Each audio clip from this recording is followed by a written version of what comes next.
Civil code को लेकर सियासत जोर पकड़ने लगी है। यूसीसी को लेकर सियासत दारों के कई तरह के सामने आने लगे हैं। देखिए रिपोर्ट।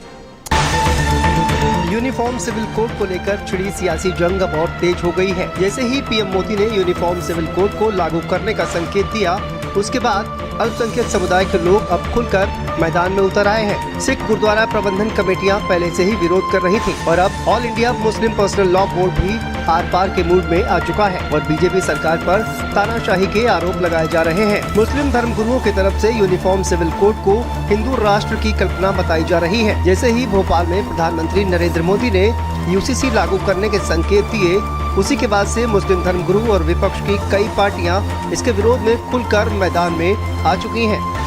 कि यूनिफॉर्म सिविल कोड के नाम पर ऐसे लोगों को भड़काने का काम हो रहा है।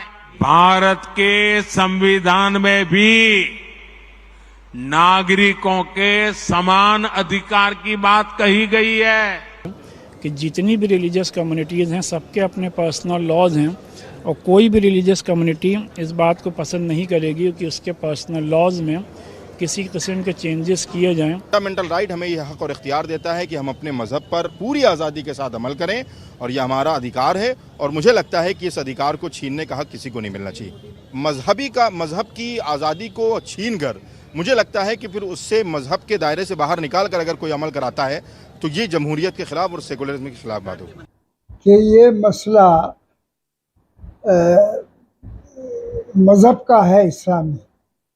इस्लाम के यहाँ मज़हब के उलमा मुफ्ती सब मौजूद हैं। जो फैसला यहाँ के उलमा मुफ्तियान करेंगे उसको हम मानेंगे। हम गवर्नमेंट ने यहाँ पर जो तय कर रही है उसके खिलाफ है, यूनिफॉर्म कोड के खिलाफ है। यूनिफॉर्म सिविल कोड का बीजेपी पहले से ही समर्थन करती रही है। एनडीए के कुछ दल भी इसके समर्थन में हैं, लेकिन विपक्ष की कई पार्टियां और कई अल्पसंख्यक समुदाय इसके विरोध में हैं। बीजेपी और सहयोगी दल इसके समर्थन में हैं। विरोध में कई सिख समितियां, कई अल्पसंख्यक समुदाय और विपक्षी पार्टियां हैं।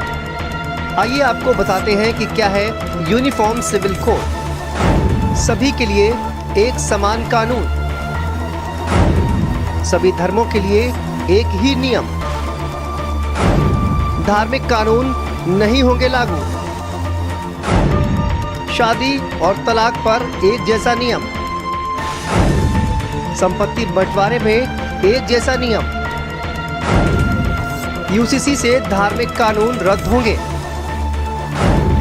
मुस्लिम धर्मगुरु यूसीसी के विरोध में हैं। फिलहाल पीएम मोदी के बयान से ऐसा लग रहा है कि बीजेपी सरकार ने यूनिफॉर्म सिविल कोड की तरफ आगे बढ़ने का मन बना लिया है, लेकिन जिस तरह से विरोध प्रदर्शन शुरू हुआ है उससे लगता ही नहीं कि विपक्षी पार्टियां और अल्पसंख्यक समुदाय के लोग जल्दी इससे सहमत होंगे। ब्यूरो रिपोर्ट, भारत समाचार।